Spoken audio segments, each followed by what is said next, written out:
क्या आप लगातार सेल्फी लेकर उसे इंस्टाग्राम, फेसबुक, स्नैपचैट और अन्य सोशल मीडिया साइट्स पर पोस्ट करते हैं? मोबाइल का इस्तेमाल अल्कोहल जितना खतरनाक है।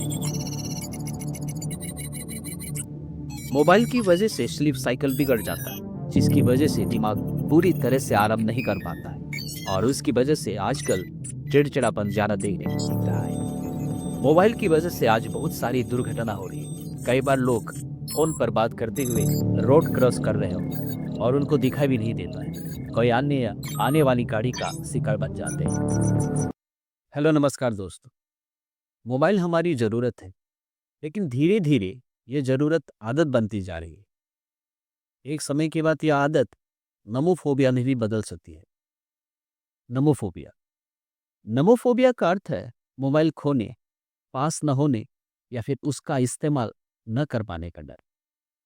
फ़ोन में सिग्नल के ना आने या बैटरी लो हो जाने की वजह से अगर आप भी फ़िक्रमंद हो उठते हैं, तो यह नमोफोबिया के ही लक्षण है।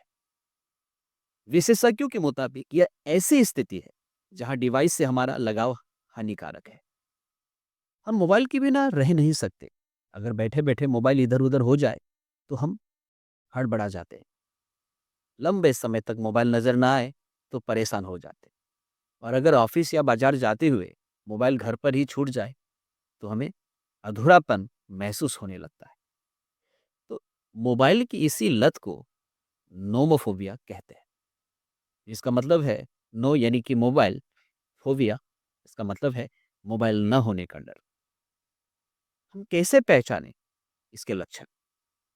जब व्यक्ति के पास उसका मोबाइल नहीं होता और वो इसका इस्तेमाल नहीं कर पाता, तो उसमें एक डर, चिंता और घबराहट की भावना पैदा होती है। वो मोबाइल इस्तेमाल नहीं कर पाता और इसके चलते चिंतित रहता है। ऐसे लोग मोबाइल स्विच ऑफ करने से भी कतराते हैं। लगातार मोबाइल चेक करते हैं कि कहीं कोई कॉल, मैसेज या कोई नोटिफिकेशन तो नहीं आया। जहाँ जाते हैं वहाँ मोबाइल साथ लेकर जाते हैं। मोबाइल पास में ही है, यह सुनिश्चित करने के लिए बार-बार चेक करते हैं। इंटरनेट काम न कर पाने पर उनके व्यवहार में चिड़चिड़ाहट देखी जा सकती है। लेकिन अब इसमें एक और नया नाम जुड़ गया है, मोबाइल फ़ोन। एक स्टडी के मुताबिक मोबाइल फ़ोन रिश्ते बिगाड़ने से लेकर उनके टूटने तक की वजह बन रहा है। साइकोलॉजी में एक वर्ड है, फोबिंग। आप कैम्ब्रिज डिक्शनरी में इसका अर्थ खोजिए तो आपको ज़रूर मिलेगा। यानी किसी व्यक्ति का फ़ोन या अन्य मोबाइल डिवाइस, इस पर ध्यान देने के लिए अपने साथी को नज़रअंदाज करना। अगर हम इसे सिंपल भाषा में समझें, तो ये समझ लीजिए कि बात पार्टनर से आप कर रहे हैं, लेकिन नज़रें फ़ोन पर टिकी है। पार्टनर कुछ बोल रहा है, लेकिन आप फ़ोन पर गेम खेल रहे हैं।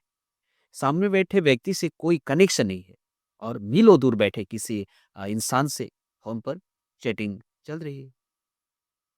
Facebook addiction disorder.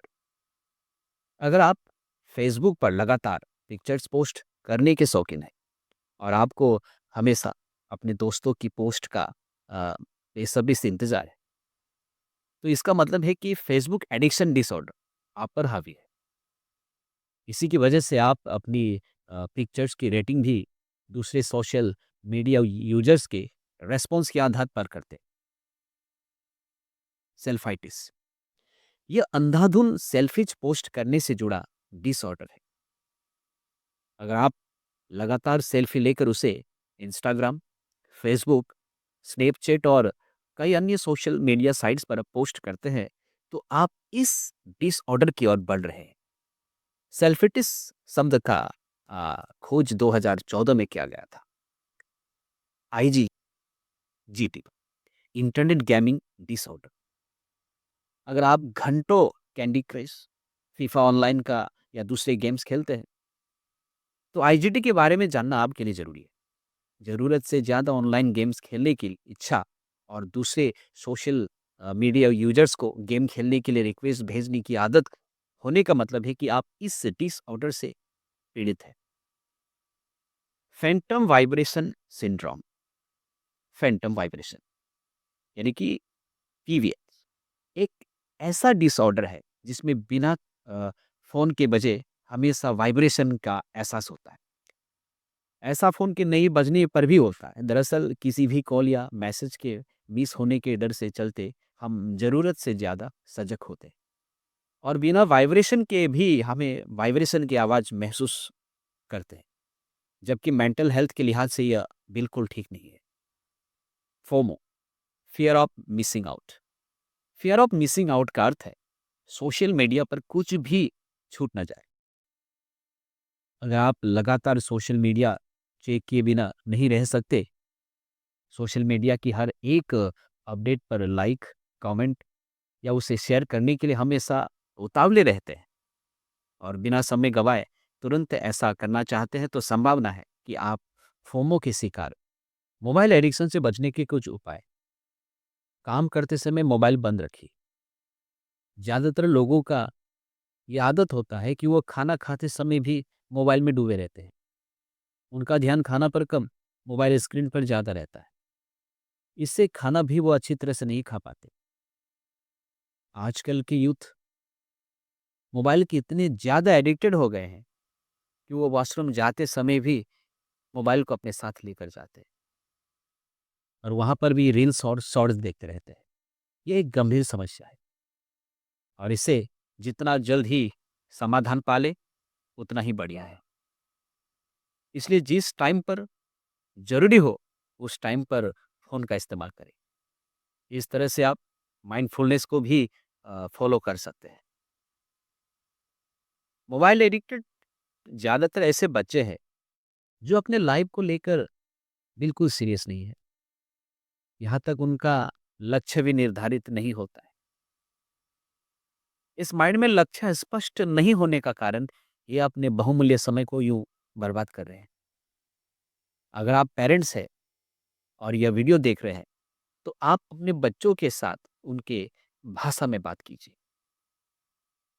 उनके साथ दोस्त जैसा व्यवहार करें। उनसे पूछिए, उनका विचार क्या है? उनको अचानक से ज्ञान की बातें मत कीजिए। धीरे-धीरे उनको दिमाग में अच्छी बातें डालने शुरू कीजिए और समझाइए कि उनका लाइफ बहुत अनमोल है, समय बहुमूल्य है। उनको बताइए कि लाइफ में सफल होना और कुछ कर गुज़ारना बहुत ज़रूरी है। धीरे-धीरे उसके दिमाग में ये बातें बैठ जाएँ। अगर आप स्टूडेंट्स हैं और ये मेरे वीडियो देख रहे हैं, तो बाबू सबसे एक ही बात कहूँगा, फ़ोन पर ज़्यादा टाइम मत बिताओ। पहले कहते थे कि किसी को बर्बाद करना हो तो उसे शराब या नशा लगा दो और अब कहा जाता है कि किसी को बर्बाद करना हो तो उसे मोबाइल फ़ोन और महीने का डाटा प्लान दे दो। मोबाइल का इस्तेमाल अल्कोहल ही जितना खतरनाक है। आप मोबाइल का इस्तेमाल कीजिए, लेकिन अपने काम के लिए कीजिए, पढ़ने के लिए कीजिए। उसके बाद रख दीजिए और मूड रिफ्रेश करना हो तो फ़ोन नहीं, बाहर घूमने जाइए, मम्मी-पापा से बात कीजिए। मोबाइल का इस्तेमाल क्रिएटिविटी बूस्ट करने में करें। मोबाइल फ़ोन के कई सारे नुकसान होने के बावजूद भी आज के ज़माने में मोबाइल बहुत सारे पॉजिटिव यानी कि सकारात्मक इस्तेमाल भी कर सकते हैं। कहा भी जाता है कि सारी दुनिया आज फ़ोन में ही समाई हुई है। इस फ़ोन में इस फ़ोन की मदद से आप अपनी क्रिएटिविटी भी बूस्ट कर सकते हैं। आप अगर अच्छा लिखते हैं, तो आप अपना आर्टिकल फ़ोन में टाइप कर सकते हैं, अपना खुद का ब्लॉग स्टार्ट कर सकते हैं, फ्रीलांसिंग भी कर सकते हैं, पोस्ट लिख सकते हैं। इसके अलावा अगर आप अच्छा एडिटिंग करते हैं, तो भी आप अपने मोबाइल का इस्तेमाल कर सकते हैं। आप फ़ोटोग्राफ़ी में अच्छे हैं, तो कई सारे टूल्स मिल जाएँगे, कई फ्री ट्यूटोरियल आपको मिल जाएँगे। वहाँ से आप खुद सीख सकते हैं और अपना काम कर सकते हैं। मोबाइल फ़ोन का इस्तेमाल कीजिए, लेकिन मोबाइल द्वारा खुद इस्तेमाल मत होइए। मोबाइल का लत मत लगाइए। इसके अलावा आप अच्छे कंटेंट कंज़्यूम कीजिए, अच्छे पॉडकास्ट सुनिए, उनका नोट बनाइए। उम्मीद करता हूँ कि आज का वीडियो आपको पसंद आया होगा। अगर आज का वीडियो आपको पसंद आया हो, तो प्लीज़ मेरे इस चैनल को लाइक, शेयर एंड सब्सक्राइब ज़रूर करें और बहुत ज़्यादा पसंद आया हो तो प्लीज़ कमेंट भी करें। बहुत जल्दी एक और नई वीडियो के साथ आपसे मिलेंगे। तब तक के लिए अपना ख्याल रखिएगा। जय हिंद।